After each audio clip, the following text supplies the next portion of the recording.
व्याख्या मुद्रां करसरसिजैः पुस्तकं शङ्खचक्रे बिभ्रद्भिन्नस्फटिकरुचिरे पुण्डरीके निषण्णः अम्लानश्रीरमृतविशदैरंशभिः प्लावयन्माम् आविर्भूयाद्दनघमहिमा मानसे वागधीश। कृष्णाय वासुदेवाय हरे परमात्मने प्रणतक्लेशनाशाय गोविंदाय नमो नमः। संस्कृत शौर्यम् इति आमुखपटले सम्बद्धाः समेऽपि विद्वांसः समेऽपि जिज्ञासवः छात्राः सहृदयाः सज्जनाः एतस्य संस्कृतशौर्यम् इति आमुखपटलस्य संस्थापकः प्रबन्धकश्च डॉक्टर राजकुमारः समेषां स्वागतं वर्तते एतस्मिन् महाभाष्यव्याख्याने। मान्याः साम्प्रतं महाभाष्यस्य षष्ठाध्यायस्य तृतीयपादस्य विचारः चलति। अद्य वयं षष्ठ्या आक्रोशे ऋतो विद्यायोनिसम्बन्धेभ्यः आनङ् ऋतो द्वन्द्वे देवता द्वन्द्वे च इद वृद्धौ मातरपितरावुदीचां पितरा मातरा च छन्दसि इत्येतेषां सूत्राणां विषये विचारं कुर्मः। प्रथमं सूत्रं वर्तते तावत् षष्ठ्या आक्रोशे। षष्ठ्या आक्रोशे इति सूत्रविषये काशिकाकारः कथयति यत्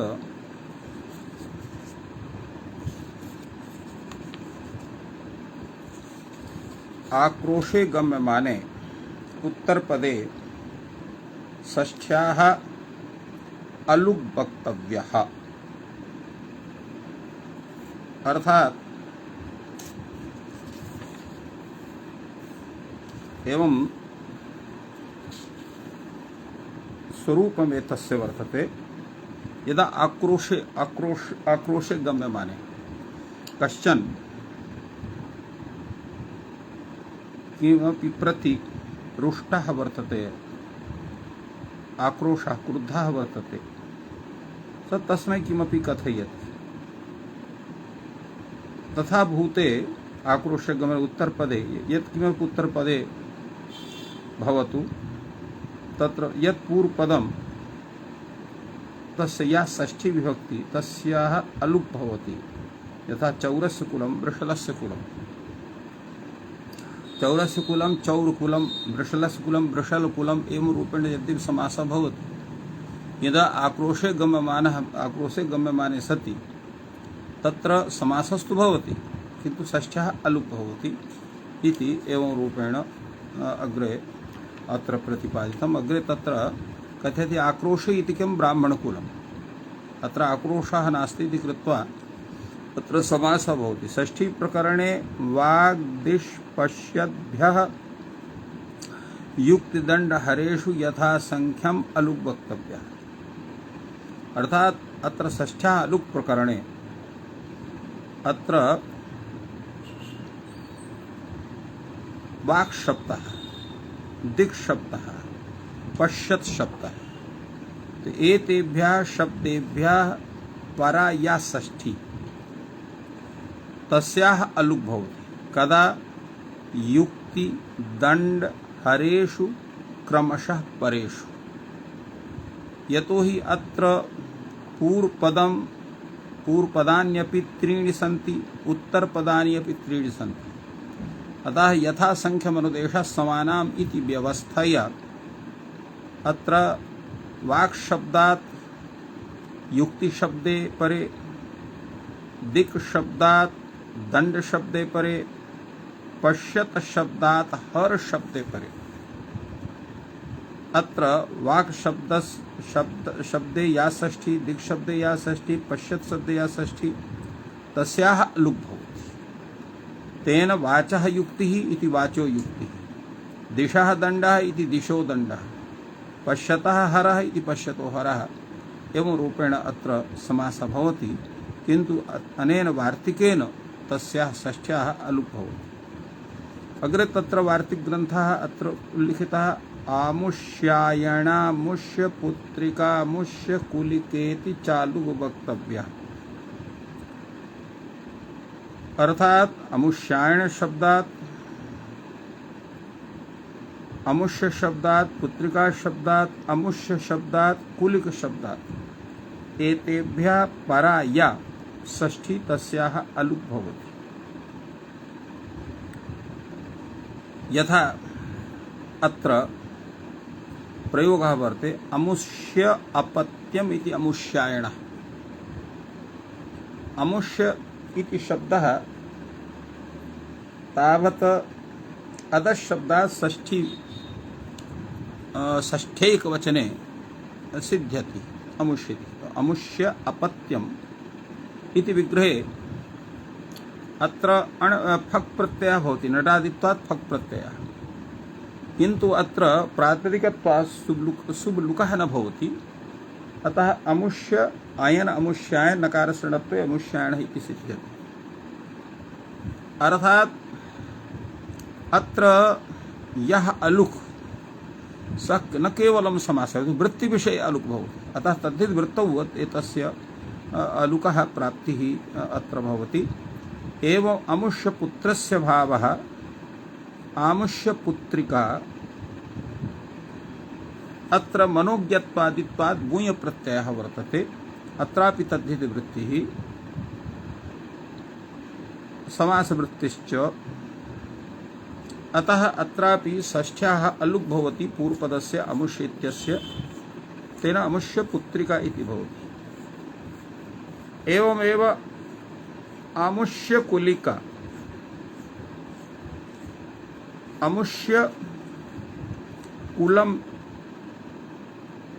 अमुष्यकुलस्य भावः इति विग्रहे अत्रापि गुञ् प्रत्ययः अमुष्यकुलिका इति भाव अत्र भवति।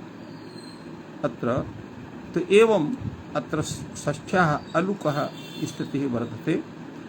अत्र सर्वोपि विचारः अलुकः अत्र मन्ये अत्र अनेन वार्तिकेन विहितः, तत्र निपातनात् भवति इति वक्तुं शक्यते। आमुष्यायण, आमुष्यपुत्रिका, आमुष्यकुलिका इति एतानि त्रीणि उदाहरणानि अत्र वार्तिके एव दत्तानि, तत्र अलुक् व्यवस्था अत्र कृता वर्तते। देवानां प्रीत्यत्र षष्ठ्याः अलुक् वक्तव्यः इति पृथक् वार्तिकं वर्तते। देवानां प्रिया इति देवप्रिया इति वक्तव्यं, किन्तु अत्रापि देवानाम् इति षष्ठी बहुवचनस्य अत्र अलुक् भवति, तेन देवानां प्रिया इति सिद्ध्यति। शेपपुच्छलाङ्गुलेषु शुनः संज्ञायां षष्ठ्याः अलुक् वक्तव्यः। शेप इति शब्दे परे, पुच्छ इति शब्दे परे, लांगूल इति शब्दे परे, अर्थात शेप पुच्छ लांगूलेषु उत्तरपदेषु सत्सु पूर्वपदं यत् षष्ठ्यन्तं शुनः इति तस्याः ततः परस्य तत्र स्वशब्दात् परा या षष्ठी विभक्ति तस्याः अलुक् भवति, किन्तु संज्ञा विषये यथा शुनः शेपः, शुनः पुच्छः, शुनो लांगूलः, अत्र सर्वत्र संज्ञायाः सत्त्वात् तत्र शुनः इत्यत्र या षष्ठी तस्य अलुक् भवति। एवमेव दिवश्च दाशे षष्ठ्या अलुक् वक्तव्यः। दिवः दासा इति दिवो दासः, अत्रापि दिव उत्तरा या षष्ठी विभक्ति तस्य अलुक् भवति। दिवो दासाय गायति इत्येवं रूपेण काशिका ग्रन्थे तत्सूत्रस्य व्याख्यानं वर्तते। अधुना षष्ठ्याक्रोश इति सूत्र विषये वयं भाष्यग्रन्थं पश्यामः। भाष्ये कीदृशः विचारः? तो भाष्येपि यानि वार्तिकानि अस्माभिः स्मृतानि कथितानि व्याख्यातानि च वर्तन्ते काशिका ग्रन्थे, तानि एव वार्तिकानि मूलरूपेण अत्र उद्धृतानि सन्ति। प्रथमं वार्तिकं वर्तते षष्ठी प्रकरणे वाग् दिक् पश्यद्भ्यो युक्ति दंड हरेषूपसंख्यानम्।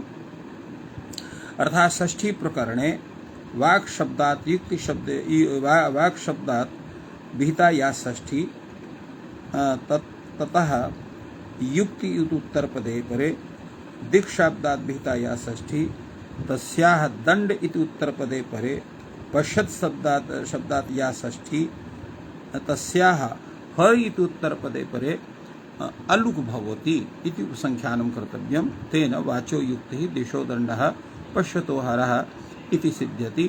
पश्यतो हरः इत्यत्र षष्ठी चानाद्रे इत्यत्र षष्ठी वर्तते। पश्यन्तम् अनादृत्य हरति इत्यर्थः इत्यस्य तात्पर्यं भवति। वाचो युक्तिः दिशो दण्डः इत्यत्र षष्ठी इति सूत्रेण शेषषष्ठी इति सूत्रेण अत्र षष्ठी व्यवस्था वर्तते। अमुष्यमाणामुष्य पुत्रिका इत्यपि वर्तते। तमुष्यायणामुष्य पुत्रिका एते शब्दाः अत्र सन्ति। अत्रापि षष्ठ्याः अलुक् भवति। तमुष्यायणम् अमुष्यायणामुष्य पुत्रिकेत्युपसंख्यानं कर्तव्यम्। अमुष्यायणः अमुष्य पुत्रिका यदा पूर्वम् उक्तम् अत्र नडादिभ्यः फक् इति त्रीणि फक् प्रत्यये कृते अमुष्य अपत्यं पुमान् आमुष्यायणः अमुष्य पुत्रस्य भावः आमुष्य पुत्रिका अत्र भूय प्रत्ययः एवं अमुष्य कुलिका इति इत्यत्र वर्तते। अमुष्य कुलिका इति रूपं सिद्ध्यति। एवं सर्वत्र अत्र विचारः अत्र प्रवृत्तः वर्तते। तो अत्र अग्रे तत्र वार्तिकं भवति देवानां प्रिय इति च। देवानां प्रियः इति चोपसंख्यानं कर्तव्यं। देवानां प्रियः अर्थात् देव शब्दात् विहिता यत् षष्ठी बहुवचनं तस्यापि अलुक् भवति। प्रिय इति उत्तरपदे परे देवानां प्रियः शेप पुच्छ लांगूले शुनः संज्ञायाम् उपसंख्यानं। शेप शब्दात् पुच्छ शब्दात् लांगूल शब्दात् विहिता या षष्ठी विभक्ति क्षमताम्। शेप शब्दे पुच्छल शब्दे लांगूल शब्दे उत्तरपदे परे श्वन शब्दात् विहिता या षष्ठी विभक्ति तस्याः अलुक् भवति। तेन संज्ञायां शुनः शेपः शुनः पुच्छः शुनो लांगूलः इति एते एवं प्रयोगाः भवन्ति। अत्र शुनः शेप शुनः पुच्छ शुनो लांगूल इति इत्येते शब्दाः ऋषि विशेष संज्ञाः सन्ति। अकारान्तोऽपि शेप शब्दः न केवलं सकारान्तः शुन इव शेषो शेपो अस्य इति बहुव्रीहि समासः अत्र करणीयः भवति। अत्र शुन शब्दः द्विविधः। अत्र श्वन इति शब्दो वर्तते शुल्यकारान्तो शब्दोऽपि वर्तते किन्तु अत्र अकारान्तः अत्र न गृह्यते अपि इति अत्र सकारान्तः एव श्वशब्दः श्वन शब्दः अत्र गृहीतः वर्तते। अत्र एवं रूपेण अत्र तेन तत्र शुनः इति षष्ठ्यन्तं पदं तस्य भवति। दिवश्च दासे दिवश्च दासे इत्यपि वार्तिकं। दिवः इति दिव्य शब्दात् विहिता या षष्ठी तस्यापि अलुक् भवति। दासे इति उत्तरपदे परे तेन दिवो दासः इति रूपं सिद्ध्यति। दिवो दासाय गायत इति एवं प्रयोगः प्राप्यते। अग्रे तावत् वार्तिकं सूत्रं भवति ऋतो विद्यायोनि सम्बन्धेभ्यः इति सूत्रं वर्तते। एतस्य विषये काशिकाकारः कथयति यत् ऋकारान्तेभ्यः शब्देभ्यः विद्यासम्बन्धिवाचिभ्यः अर्थात विद्यासम्बन्धिवाचिभ्यः योनिसम्बन्धवाचिभ्यः परा या षष्ठी विभक्ति तस्याः अलुक् भवति। होतुः अन्तेवासिः होतुः पुत्रः पितुः अन्तेवासी पितुः पुत्रः। अत्र होतृशब्दः यः वर्तते सः विद्या संबंधिवाची वर्तते। यतो हि ऋग्वेदी होतृपदेन गृह्यते अतः होतुः अन्तेवासी इति विग्रहे अत्र अन्तेवासी इति शब्दे परे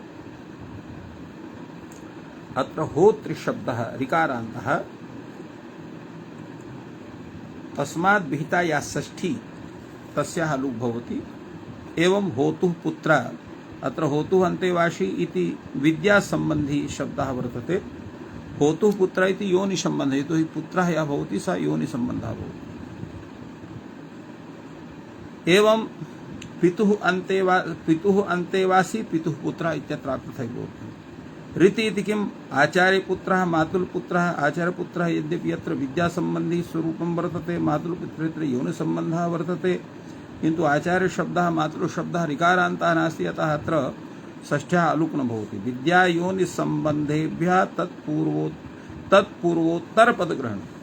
विद्यासम्बन्धी योनिसम्बन्धी विषये अत्र पूर्वोत्तरपदयोः विद्यासम्बन्धित्वं योनिसम्बन्धित्वं भवतु इति तात्पर्यं वर्तते। तेन विद्यायोनिसम्बन्धवाचिन्येव उत्तरपदे भवति, अन्यत्र न भवति। यथा होतृधनं पितृधनं होतृगृहं पितृगृहम्, अत्र पूर्वपदं यद्यपि विद्यायोनिसम्बन्धी वाची वर्तते, किन्तु उत्तरपदं तत्र तद्भिन्नं वर्तते कृत्वा अत्र षष्ठ्याः अलुक् न भवति इति एवं रूपेण अत्र प्रतिपादितमस्ति। एतद्विषये अत्र विवेचयति भाष्यकारः विद्यायोनिसम्बन्धेव तत्पूर्वपदोत्तरपदग्रहणम्, अर्थात वाचिनौ अत्र वाचिने यत् पूर्वोत्तरपदे एवं योनिवाचिने वाचिनौ वाचिनी तत्र ये पूर्वोत्तरपदे तयोः यत्र समासः तत्र पूर्वपदा विहिता या षष्ठी विभक्ति तस्य अलुक् भवति। विद्यानुसम्बन्धेव तत्पूर्वपदोत्तर पदग्रहणं कर्तव्यं विद्यासम्बन्धिभ्यः विद्यासम्बन्धेषु यथा स्यात्, योनिसम्बन्धेभ्यः योनिसम्बन्धेषु यथा स्यात्, अर्थात भिन्नेषु न भवेत्, व्यतिकरः न भवेत्, अथैषां व्यतिरेकेण भवितव्यम्, अर्थात उभयोः तथा भवितुमर्हति, अथैषां व्यतिरेकः भवितुमर्हति, अर्थात तत्र पूर्वपदं विद्यावाची भवतु, उत्तरपदं योनिसम्बन्धः भवतु, तथापि भवितुमर्हति। पूर्वपदम् अत्र विद्यावाची भवतु, उत्तरपदं तत्र योनिवाची भवतु, तथा भवितुमर्हति, तथा व्यतिकरः तु भवितुमर्हति। किन्तु विद्यायोनि भिन्नेषु उत्तरपदेषु सत्सु पूर्वपदेषु वा सत्सु तत्र एतत्सूत्रस्य प्रवृत्तिर्न भवति, अर्थात् तत्र अलुक् न भवति, व्यतिकरो मा भूत्। अथैषां व्यतिरेकेण भवितव्यम् इति प्रश्नः, पाठं भवितव्यं। होतुः पुत्रः पितुः अन्तेवासी इत्यपि भवति। अन्य निवृत्तिपरत्वात् अस्य व्यतिरेकेऽपि कार्यप्रवृत्तिः भवति इति कैयटः अत्र प्रतिपादितवान्। तो एवं एतस्मिन् सूत्रे विचारः जातः। अग्रे तावत् सूत्रं वर्तते आनङ्-ऋतो द्वन्द्वे। आनङ्-ऋतो द्वन्द्वे इति विषये अत्र काशिकाकारः कथयति ऋकारान्तानां विद्यायोनिसम्बन्धवाचिनां यो द्वन्द्वः तत्र उत्तरपदे पूर्वपदस्य अनङ् आदेशः भवति। होता पोतारौ नेष्टोद्गातारौ प्रशस्ता प्रतिहर्तारौ योनिसम्बन्धे वा माता पितरौ याता ननन्दारौ नकारोच्चारणं परत्वनिवृत्त्यर्थं ऋत इति किं पितृपितामहौ महौ पुत्रे इत्यनुवर्तते। ऋतः इति च तेन पुत्र शब्देन उत्तरपदे ऋकारान्तस्य अनगादेशः भवति। पिता पुत्रौ माता पुत्रौ एवं रूपेण एतद्विषये विचारयामः। अत्र ऋकारान्तौ अत्र उभौ अपि शब्दौ भवतु, पूर्वपदमपि उत्तरपदमपि। यथा होता च पोता च इति होता पोतारौ, अत्र होत्री पोतारौ इति भवितव्यम्, किन्तु अत्र होतृशब्दे अनेन सूत्रेण अनङ् भवति। तो होतृघटकस्य त्रि इत्यस्य ऋकारस्य स्थाने अनङ्गादेशः अत्र भवति। अत्र ङिच् इति सूत्रसहकारेण तेन अत्र होतान पोत्री इति भवति। नकारस्य लोपे सति होता पोतारो एवं नेष्टा च उद्गाता च इति नेष्टोद्गारौ अत्रापि तथैव बोध्यम्। प्रशास्ता च प्रतिहर्ता च इति प्रशास्ता प्रशास्ता प्रतिहर्तापि आनंग भवति। एवं एते शब्दाः ये पूर्वं कथिताः वर्तन्ते एते सर्वेपि विद्यावाचिनः सन्ति, विद्यावंशवाचिनः।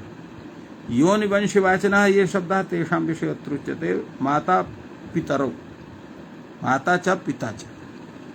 अत्रापि द्वन्द्वसमासः पूर्वपदस्य अत्र आनङ् आदेशः भवति, आनङ् ऋतो द्वन्द्व इति सूत्रेण, तेन माता पितरौ इति भवति। एवं याता च ननान्दा च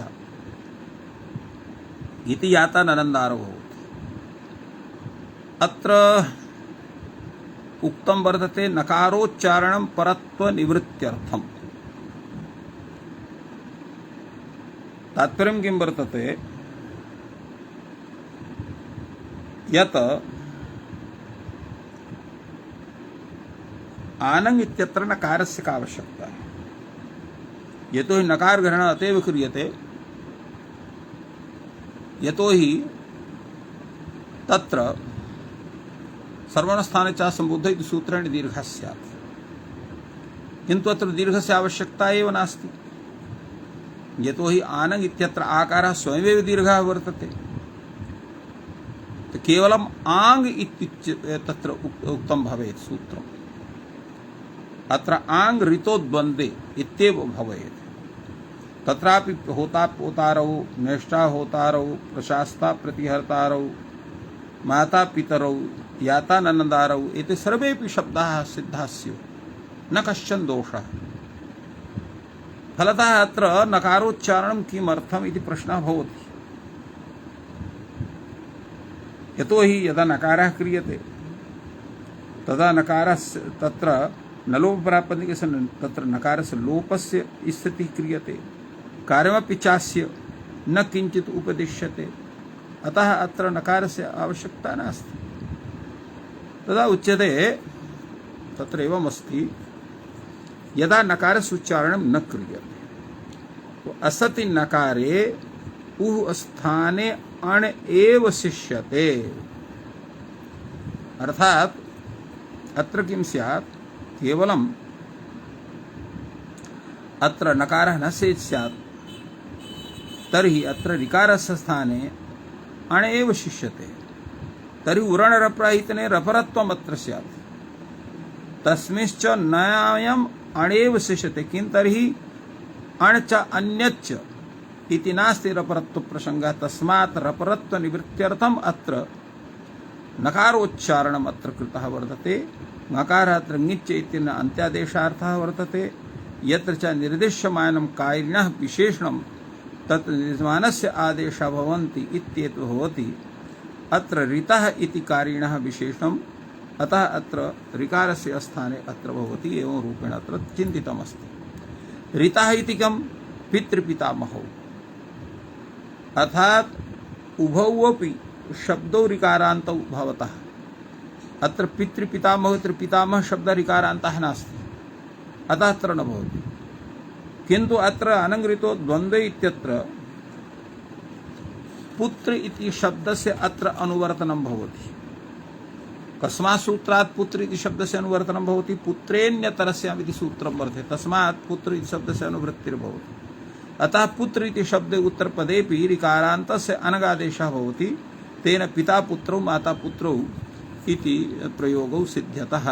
एवं रूपेण अत्र चिन्तनं कृतं वर्तते तस्मिन् सूत्रे तत्र काशिकाग्रन्थे। पश्यामस्तावत् वयम् एतस्य सूत्रस्य भाष्यग्रन्थं। भाष्यकारः एतस्य विवेचनं कथं करोति। अत्र आनङ् ऋतो द्वन्द्वे इत्यत्र नकार विषये एव अत्र अपि प्रश्नः आगतः, क्व अयं नकारः श्रूयते।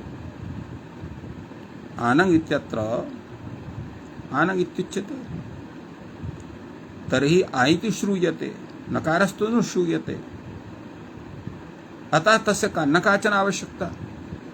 तर्हि किमर्थमत्र नकारः क्रियते, न क्वचित् श्रूयते, लोपोस्य बहुत न लोपः प्रातिपदिकस्य इति। यदि न क्वचित् श्रूयते किमर्थम् उच्चार्यते, तदा उच्यते रपरत्वम् अभूत्। यदा आङ् इति स्यात् तर्हि ऋकारस्थाने अजायमानः पूर्णरपरः इति रपरे सति आर् इति स्यात् तेन पितार् मातरौ इति प्रयोगः स्यात् इष्यते तु पिता मातरौ इति तदर्थमत्र नकारः क्रियते तदा उच्यते क्रियमाणे वै नकारे रपरत्वं प्राप्नोति अर्थात् नकारः क्रियते तथापि रपरत्वम् अत्र स्यात् किं कारणं न लोपे कृते एषोऽपि हि उ स्थाने अणशिष्यते अतः यदा अणशिष्यते तर्हि अत्र उरणः इति रपरत्वं स्यात् उच्यते नैष दोषः उ स्थाने प्रसज्यमानः अण् एव रपरः भवति इति कथितं वर्तते तत्र न च अयम् उः स्थाने अणेव शिष्यते केवलम् अण उः स्थाने अणेव शिष्यते एवं नास्ति किं तर्हि अण अपि शिष्यते अनण् अपि शिष्यते तो यः अण शिष्यते सः रपरः भवति यश्च अनण् शिष्यते सः रपरः न भवति उ स्थाने कृतः अण स रपरः भवति अन्यः न भवति इति तात्पर्यम् एतस्य वर्तते कथं पुनरिदं विज्ञायते तो एवं क्षमतां तो एवं अत्र अनण् शिष्यते तो यः अनण् अत्र भवति आन इति अतः अत्र रपरत्वं न भवति यदा नकारः अत्र क्रियते एवं रीत्या अत्र नकारस्यापि सत्त्वात् अत्र माता पिता मातरौ इति भवति तर्हि पितान मातरौ तत्र नकारस्य न लोपः इति लोपे न लोपः प्राप्तः इति सूत्रेण लोपे सति पिता मातरौ माता पितरौ इति भवति कथं पुनः इदं विज्ञायते किं ऋकारान्तानां यो द्वन्द्वः आहोषि द्वन्द्वे यः ऋकारान्तः तस्य ग्रहणं भवति कस्य ग्रहणं भवति ऋकारान्तानां यो द्वन्द्वः तत्र भवति अथवा द्वन्द्वे यः ऋकारान्तः तस्य अनङ् आदेशः भवति किम् एतस्य सूत्रस्य तात्पर्यं भवति अत्र ऋतः इति वचनस्य उच्यते ऋकारान्तानां द्वन्द्वे पुत्र उपसंख्यानम् अर्थात ऋकारान्तानां द्वन्द्वे एव एतस्य अनङ् आदेशस्य प्रवृत्तिर्भवति किन्तु ऋकारान्तानां मध्ये पुत्र इत्यस्यापि ग्रहणं क्रियते तेन पिता पुत्रो इत्यत्रापि भवति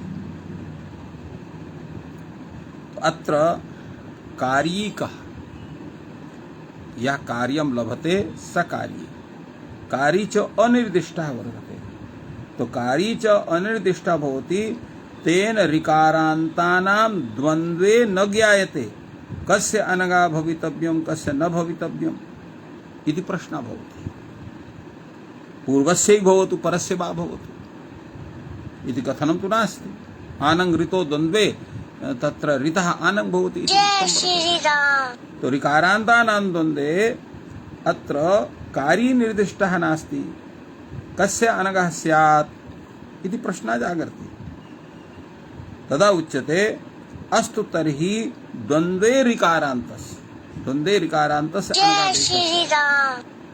यदा इत्थम् उच्यते तदापि दोषः भवति अविशेषेण पितामहादिष्वपि अतिप्रसंज्ञा स्यात् अविशेषण युक्ते पितृपितामहौ पितृप्रपितामहौ पितृपितामह प्रपितामहाः अतः पितृ इति शब्दः ऋकारान्तः वर्तस्य अनगादेशः स्यात् तर्हि कथं भवान् द्वन्द्वे ऋकारान्तस्य इति वदति पितृपितामह प्रपितामहाः अत्र तु न भवति द्वन्द्वः आनगादेशः अन्यथा पितामह प्रपितामहाः इति वा भवेत् तदा उच्यते अस्तु तर्हि ऋकारान्तानां यो द्वन्द्वः तत्रैव एतस्य प्रवृत्तिर्भवति ननु चोक्तं ऋकारान्तानां द्वन्द्वे पुत्रौ संख्यानं करणीयं तदा उच्यते तत्र दोषः नास्ति पुत्रग्रहणं तत्र करणीयं नास्ति प्रकृतम् अनुवर्तते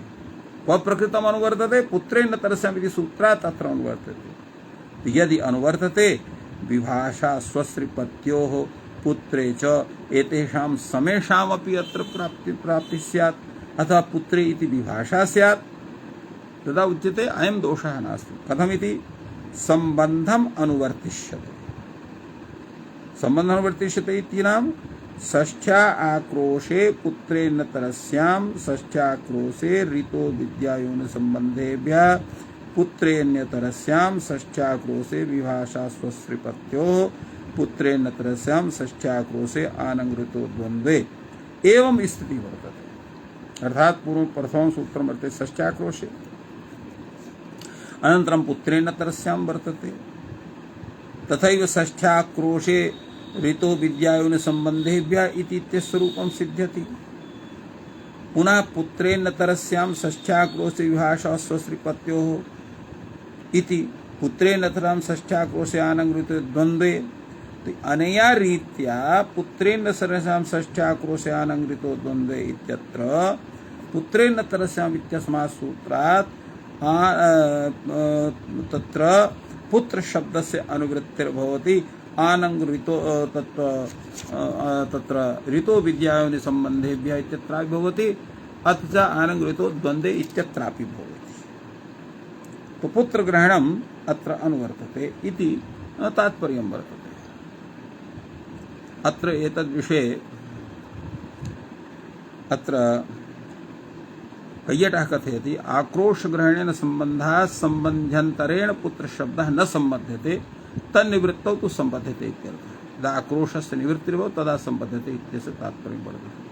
अर्थात् पुत्रेण सराम इत्याक्रोशे इत्यनुवर्तमानात् दास्याः पुत्रः इत्यादौ आक्रोशे एव विकल्पः ईशते।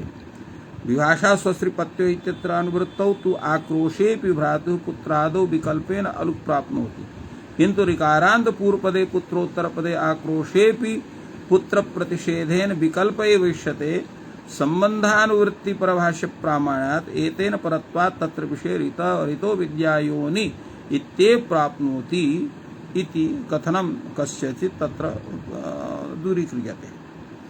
भाष्यकारः पुनः अत्र विषये तत्र कथयति, भवान् पूर्वं कथितवान् कारी च अनिर्दिष्टः इति, कारी च अनिर्दिष्टः इति, किन्तु अत्र कारी निर्दिष्टः वर्तते।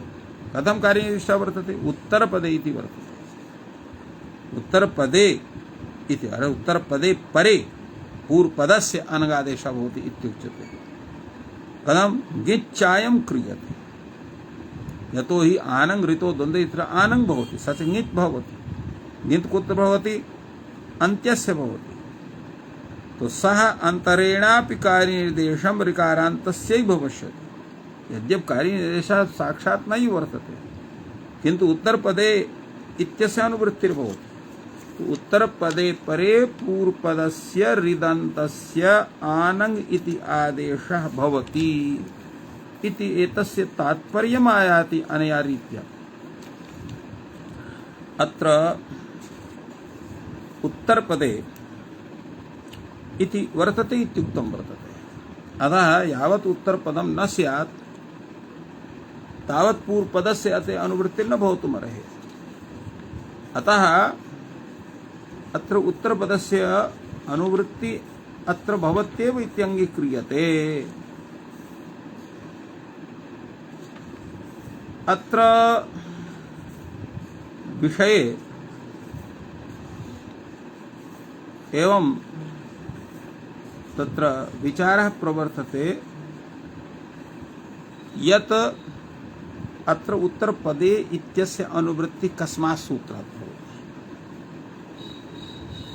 तो अत्र अलगुत्तरपदे इति सूत्रम् अधिकारसूत्रं पूर्वं पठितमासीत्, यत्र अलुक इत्यस्य आनंग ऋते द्वन्द्वे इत्यतः प्राक् अलुक इत्यस्य अधिकारः वर्तते, किन्तु उत्तरपदे इत्यस्य अधिकारः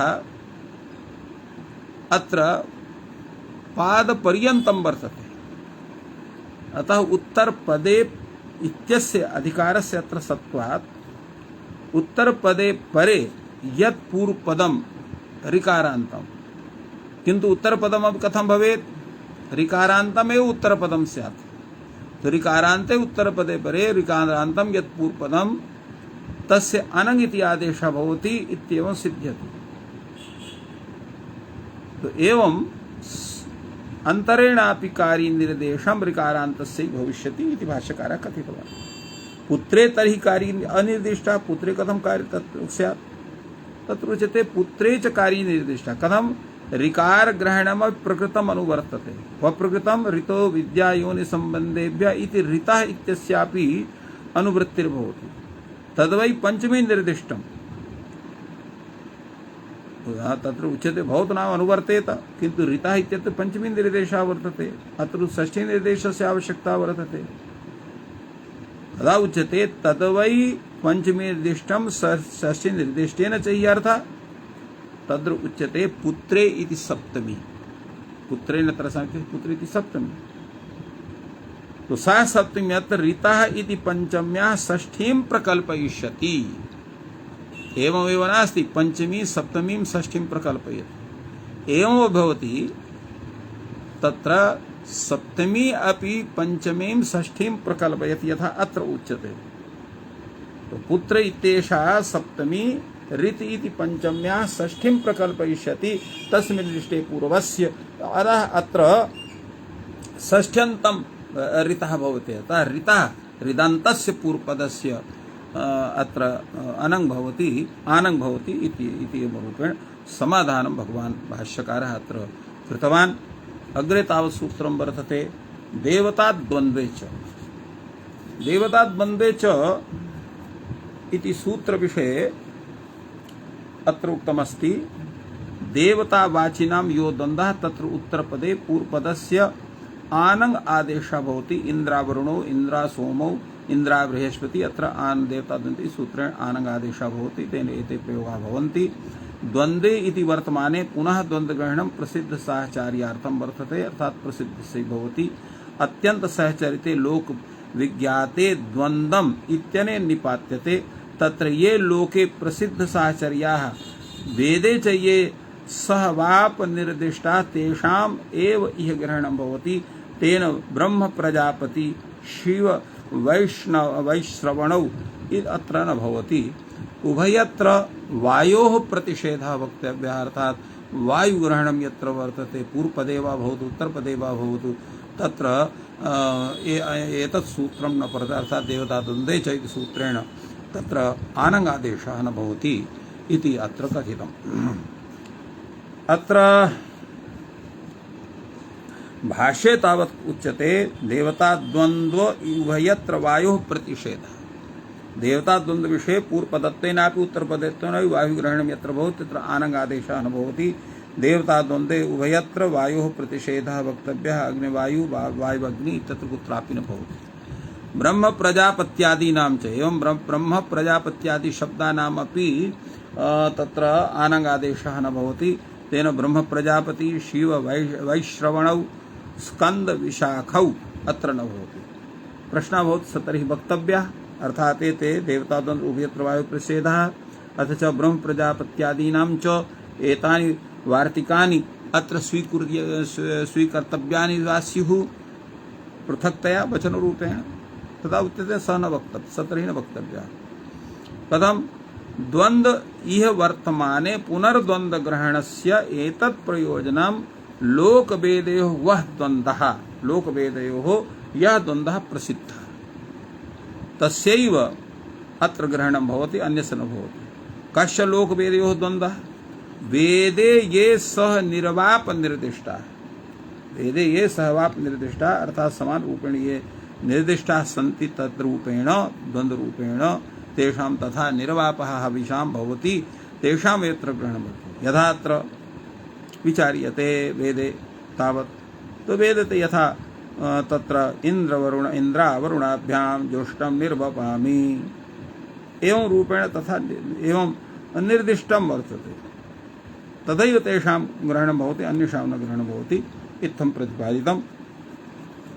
अग्रे तावत् अपरं सूत्रं वर्तते इद्वृद्धौ इति सूत्रं यद् वर्तते तद्विषये काशिकाकारः कथयति अत्र कृतवृद्धौ उत्तरपदे कृतवृद्धौ अर्थात यत्र वृद्धि संजाता एवं भूते उत्तरपदे परे देवताद्वन्द्वे अग्नेः इकारादेशः भवति अत्र यथा आग्निवारुणीम् अनट्वाहिम् आलभेत् आग्निमारुतं कर्म क्रियते अग्निवरुणौ देवते अस्य अग्निमरुतौ देवते अस्य इति विग्रहे अत्र वर्तते। अत्र प्रत्ययः देवता द्वन्द्वे च इति उभयपदवृद्धौ अत्र आनङ् कृतायाम् आनङ् अत्र आनङ् आदेशः भवति। तम् आनङ् प्राप्तम् आनङ् आदेशं प्रवादे अत्र ईत्वं प्रवर्तते। तेन अत्र ईत्वं दीर्घः भवति। तेन अग्निमारुतम् अग्निवरुणौ देवते अस्य अग्निमारुतो देवते अस्य एवं रूपेण अत्र अग्निवरुणौ अग्निमरुतौ इति प्रयोगः भवति इति अत्र उच्यते। वृद्धौ इति किम् आग्नेन्द्रः अत्र न भवति। नेन्द्रस्य परस्य इति उत्तरपदवृद्धि प्रतिषिध्यते। एवं एतस्य विचारः।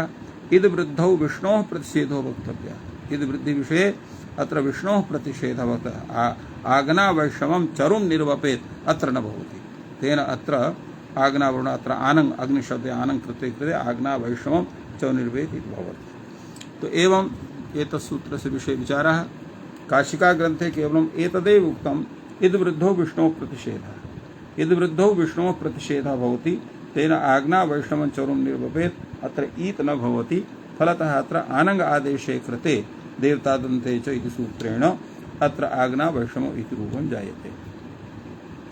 अग्रे तावत् सूत्रं वर्तते मातर्पितरा बुदीचाम् अथ च मातरा पितरा मातरा च छन्दसि इति सूत्रद्वयम् अत्र कथितं वर्तते। तत्र काशिका ग्रन्थे उभयोः सूत्रयोः विषये पृथक् पृथक् उक्तं, किन्तु भाष्ये सूत्रद्वयमादाय अत्र व्याख्यातं वर्तते। मातर्पितरौ इति उदीचाम् आचार्याणां मतेन अत्र आरङ् आदेशः मातृशब्दस्य निपात्यते। तेन आरङ् कृते अत्र मातर्पितरौ इति भवति। उदीचाम् इत्युक्तौ तत्र पाणिनिमते माता पितरौ इत्येव भवति। देवदाद्वन्द्वे च इति सूत्रे क्षमताम् आनङ् ऋतो विद्यायोनि आनङ् ऋतो द्वन्द्वे इस सूत्रेण अत्र आनङ् आदेशः भवति। पितरा मातरा च छन्दसि पितरा मातरा च छन्दसि निपात्यते। आमागन्तां पितरा मातरा च अत्र पूर्वपदस्य अत्र अराङ् आदेशः भवति। तेन अराङ् इति आदेशे पूर्वपदस्य पितरा मातरा च इति भवति। उत्तरपदे तु सुपां सुलुक् इति आकारादेशः भवति। तत्र ऋतो ङीश्रवणस्थान इति गुणः वर्तते। एवं एतस्य विचारः वर्तते। छन्दसि किं माता पितरौ अत्रापि छन्दः न भवति तर्हि माता पितरौ इति भवति। आनङ् ऋतो द्वन्द्व इति सूत्रेण अत्र द्वन्द्वः आनङ् आदेशः भवति। अत्र मातर्पितरा उदीचां पितरा मातरा छन्दसि इति सूत्रद्वयमादाय अत्र भाष्यकारः अत्र कथयति अत्र किं निपात्यते, किं निपातनं भवति एताभ्यां सूत्राभ्याम्। उच्यते पूर्वोत्तरपदयोः ऋकारस्य अरारौ निपात्यते। अर्थात अत्र आर इति भवति। अरारौ अर इति क्षमताम् अर इति निपात्यते। मातर पितरौ भोजय अत्र पितृशब्दादपि मातृशब्दादपि उत्तरापि ऋकारस्थाने अर इति आदेशः भवति। अर इति अकारान्तः अर इति आदेशः। तेन माता च पिता च इति माता पितरौ इति भवति। किन्तु अत्र उभयत्र आर् इति सति मातर पितरौ भोजय इति भवति। मातर पितरौ आनय आमा गन्तां मातरा पितरा मातरा च मा सोमे अत्र अमृतत्वाय गम्यात्। तो अत्र तात्पर्यम् एवं भवति यत् पितरा मातरा च इत्यत्र तु तत्र अर भवति आर भवति आर क्षमताम् आर इति भवति ऋकारस्थाने तेन पितरा इति जायते। मातर इत्यत्र अर भवति तेन मातर इति भवति। तो मातर पितरौ इति भवति, पितरा मातरौ इति भवति, पितर मातरौ इति न भवति। तो एवं वर्तते, अर्थात पितृशब्दः यदा पूर्वपदत्वेन वर्तते तदा ऋकारस्य स्थाने आर् इति आदेशः भवति। तत्र अरा इति आदेशो, क्षमताम्, अरा इति आदेशः भवति। किन्तु यदा मातृशब्दः पूर्वपदत्वेन जायते तदा मातृशब्दस्य ऋकारस्य स्थाने और इति भवति। तेन मातर पितरौ पितरा मातरौ च एवं रूपेण प्रयोगः सिद्ध्यति। तो एवं रूपेण एतस्य परिकल्पना अत्र जायते। कैयटः अपि अत्र कथयति पूर्वोत्तरपदयोः इत्यत्र सप्तम्यन्तं पदं, तत्र मातर पितरौ इत्यत्र पूर्वपदस्य आर् शब्दः अन्तादेशः भवति। एवं उत्तरपदस्य ऋतो निश्रवणस्थान इति गुणे सतिरपरत्वं भवति। पितरा मात्रा इत्यत्र पूर्वपदस्य अरा इति शब्दस्य अन्तस्य स्थाने निपात्यते। समासात् तु परस्य प्रथमा द्विवचनस्य सुपांशुलुक् इत्य अकारः पूर्ववत् गुणरपरत्वे क्रियते। एवं रूपेण अत्र चिन्तितम्। तो इत्थम् अद्यतनं व्याख्यानं सम्पद्यते। सर्वेभ्यो नमः। जयतु संस्कृतं, जयतु भारतम्।